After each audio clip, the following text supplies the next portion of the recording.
जिनके साथ आप माजी में काम करते थे वो आते हैं, आपको मिलते हैं?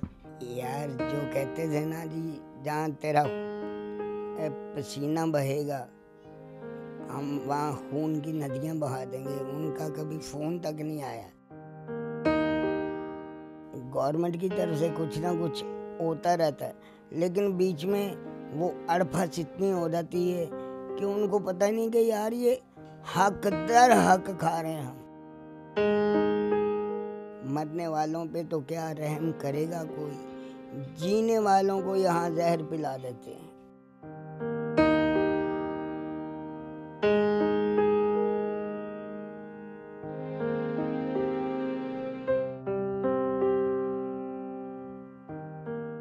अस्सलाम वालेकुम नाज़रीन, आप देख रहे हैं एमरा न्यूज़ और मैं हूं आपका मेज़बान ताहिर बुखारी। हमारे साथ मौजूद है मारूफ अदाकार जावेद कौडू, जिन्होंने अपनी परफॉर्मेंस के ज़रिए पाकिस्तान और बैरून मुल्क अपना नाम बनाया। अस्सलाम वालेकुम। वालेकुम अस्सलाम। अच्छा जावेद साहब, बताइए, आपने एक अरसे तक काम किया शोबिज़ इंडस्ट्री में, टीवी थिएटर, तो जो मौजूदा हालात हैं उनके मुतल्लिक ज़रा थोड़ी रोशनी डालिए, आप क्या कहना चाहें?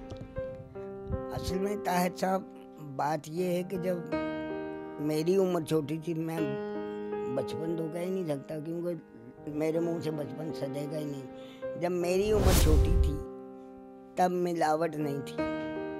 अब हर चीज़ में मिलावट, इतनी बड़ी मिलावट आ गई कि दिल की जो गोलियां हैं उसके लिए मिलावट आ गई। तो बाकी मैं तो डर जाता हूँ रोज़ ही, क्योंकि हम किस मुँह से अल्लाह के सामने जाएंगे, क्योंकि अल्लाह से तो अब भी नहीं छुप सकते, सेकंड का 100वां हिस्सा भी नहीं छुप सकते। चाहे आप पाकिस्तान में, चाहे जापान से आप फिजी चले जाए, तो आप अल्लाह के सामने ऐसे ही जैसे ही यहाँ ना वो वाले छुप सकते ना ये वाले छुप सकते हैं। कसम खाते ही मौत आ जाए।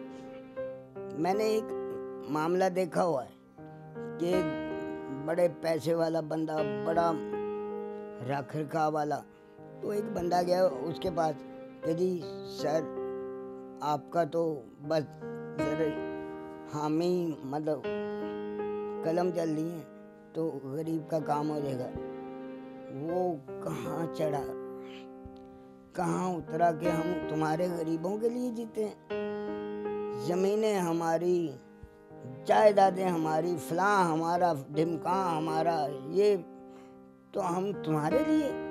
तो लो जी, एक कदम कितना होता है, 1 स्टेप, एक कदम गए, उधर ही मामला ये उसका दिल का हुआ, उधर का उधर ही हो गया।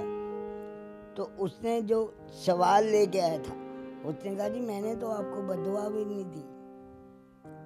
तो ये है हमारी ज़िंदगी। तो हम जुल्म करते वक्त सोचते नहीं हैं, जुल्म होता है, उसका कद कोई नहीं होता। जो इस वक्त थिएटर में चल रहा है, जो गैर अखलाकी ज़्यादा परफॉर्मेंस जारी है, इसका कौन जिम्मेदार है, आप क्या समझते हैं? आपने सुना नहीं, मैंने शुरू में कहा था कि हम मिलावट खा रहे हैं, तो मिलावट ही बाहर आ रही है। जब हम असल खाते थे तो असल बाहर आता था। हम माँओं बहनों के साथ भी बैठ के देख सकते थे, हम खुद अपनी फैमिलियाँ लेके जाते थे।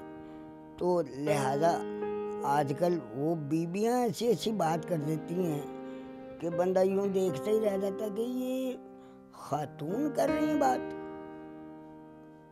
जो कि आपके वहमो गुमान में नहीं, तो बदनाम बंदे हो जाते हैं।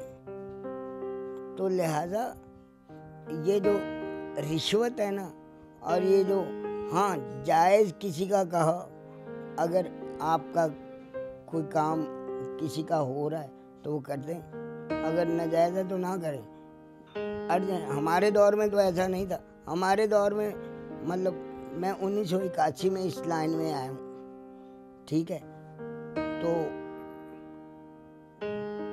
तब तो बड़ा ही अच्छा दौर था, तब से लेके बड़ी देर तक अच्छा रहा है, अब भी अच्छा है।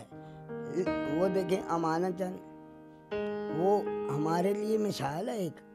वो आज भी मतलब इधर उधर की बात हो रही हो, वो अपनी बात करता है। आप फ़ख्र के साथ उसके साथ काम कर सकते हैं।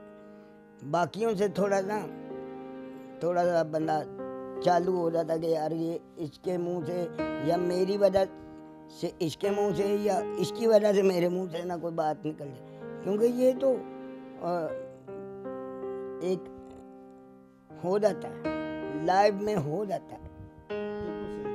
आपकी सेहत ठीक नहीं है आजकल, तो कितने महीने हो गए, कितना अर्सा हो गया कि आप काम नहीं कर रहे? काम तो जो आप कह रहे हैं वो किए तो तकरीबन 12 साल हो गए। तो वैसे अपना दिल लगाने के लिए कभी कभी हफ्ता या 3 दिन कहीं पे किसी दोस्त अहबाब को कह दिया यार मैं घर रह के बोर हो गया हूँ, मुझे 3-4 दिन हफ्ता करवा दो, तो वो एक अलहदा बात, वरना वो रेगुलर वाली बात जो है ना वो नहीं। आप एक अर्सा आपने काम किया, अब काफ़ी अरसे से आप रेगुलर काम नहीं कर रहे, जिनके साथ आप माजी में काम करते थे वो आते हैं आपको मिलते हैं? भाई साहब आपने कहा था सच बोलता हूँ सच कहता हूँ। यार जो कहते थे ना जी जहाँ तेरा पसीना बहेगा हम वहाँ खून की नदियाँ बहा देंगे, उनका कभी फ़ोन तक नहीं आया। मुझे तो कई महीने नहीं आता किसी का फ़ोन। ये एक हो मतलब गज़ल है नशीला साहब के बड़े भाई दानिश साहब की, उसका एक शेर सुना रहा हूँ आपको। मरने वालों पे तो क्या रहम करेगा कोई, मरने वालों पे तो क्या रहम करेगा कोई, जीने वालों को यहाँ जहर पिला देते हैं। हुकूमत की तरफ से फ़नकारों के साथ क्या मुस्बत सलूक है, क्या करना चाहिए हुकूमत को, वो अपनी ज़िम्मेदारी पूरी कर रही है नहीं कर रही? वो करने की कोशिश तो करते हैं, लेकिन बीच में ना कांटियाँ बहुत पड़ जाती हैं, सीधी बात है। गवर्नमेंट की तरफ से कुछ ना कुछ होता रहता है, लेकिन बीच में वो अड़फस इतनी हो जाती है कि उनको पता ही नहीं कि यार ये हक दर हक खा रहे हैं हम। 5,000 महीना लगाया है हुकूमत ने, आप क्या समझते हैं 5,000 में कोई गुजारा कर सकता है फनकार? फनकार क्या कोई भी कुछ नहीं कर सकता। मतलब 5,000 रुपया आप क्या नलका ठीक करवा रहे हैं बताएं ना जरा, या चाय की पत्ती बनवा रहे हैं?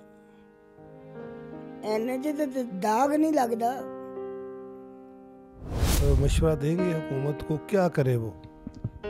जी मैं बिल्कुल गवर्नमेंट को कहूँगा कि जी ये इंतज़ार ना करें कि कोई फनकार, कोई राइटर, कोई डायरेक्टर, कोई मतलब मेकअप वाला, कोई मतलब कपड़े प्रेस करने वाला वो बीमार हो तो उसकी हेल्प करें, नहीं, पहले से करनी चाहिए। कैमरामैन उसकी पहले से करनी चाहिए। ये जो हमारे टेक्नीशियन हज़ारा जो भी हैं सबको बिफोर टाइम सबको ये अलर्ट रखेंगे यार ये आपका शुरू हो गया, वो गया कि उदों दिते ने जदों ना ओदे काम ते ना ओदे घर वाले दे काम, वो डॉक्टर ही लै जांदे ने। जावेद कौडू साहब आपने हमें वक्त दिया। नाज़रीन आपने सीनियर अदाकार जावेद कौडू की गुफ्तगू सुनी, उनकी सच्ची खरी बातें सुनी।